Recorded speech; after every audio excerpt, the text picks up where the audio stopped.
Hello. তো রাহুল, হ্যাঁ বলো।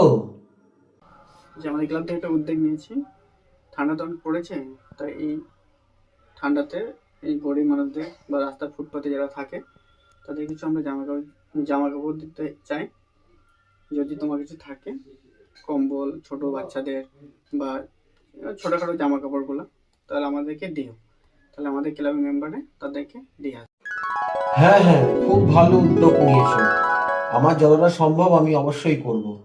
ঠিক আছে, হ্যাঁ ঠিক আছে, ঠিক আছে। কি গো, কে ফোন করেছে? আরে সুজিত ফোন করেছিল। ও একটা ভালো উদ্যোগ নিয়েছে, সেই জন্যই ফোন করেছিল। কিছু গরিব বাচ্চাদেরকে কাপড় জামা, পুরনো কাপড় জামা দেওয়ার ওদের উদ্যোগটা আছে, খুব ভালো উদ্যোগটা। তো আমি ভাবছি, হে শোনো শোনো শোনো, আমাদের যে ছোট শালি, ও তো একটা কাপড় জামা এক দুবারের বেশি পরে না।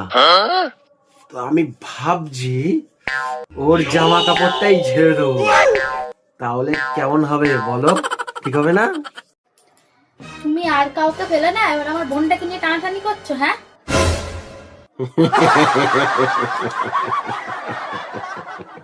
ভিডিওটা আমাদের কমেডি হলেও এটা কিন্তু সত্যি যে এখন যা ঠান্ডা পড়েছে, এই ঠান্ডায় প্ল্যাটফর্মে যে মানুষগুলো থাকে তাদের গায়ে দেখবে কোনো শীতের কাপড় জামা নেই, বা বস্তিতে যে বাচ্চাগুলো থাকে তাদের কিন্তু কোনো রকম ভালো জামা কাপড় তো দূরের কথা, এই যে গরমে যে সোয়েটার চাদর এগুলোও নেই।